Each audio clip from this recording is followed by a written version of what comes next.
13வது நோன்புக்கு என்ன செஞ்சேன்னு பார்க்கலாமா?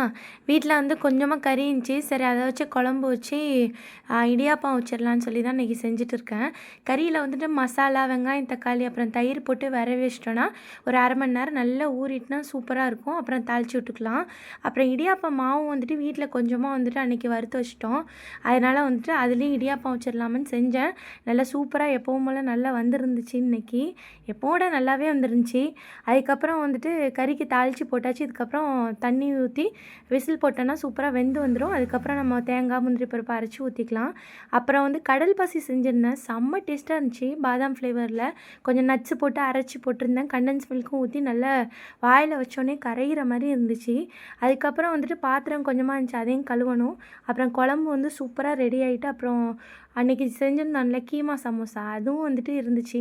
அதுலேயும் ஒரு 4 பொரிச்சு, அதுக்கப்புறம் கடல் பாசி குழம்பு, பீஃப் குழம்பு, அப்புறம் சிக்கன் இல்லை பீஃப் சமோசா, அப்புறம் பேரிச்சம்பழம், இடியாப்பத்தோடி 13வது நோன்பு சூப்பராக போச்சு. அல்ஹம்துலில்லாஹ். டே 14ல் உள்ள வீடியோ அப்லோட் பண்ணுறேன். பாய். அஸ்ஸலாமு அலைக்கும்.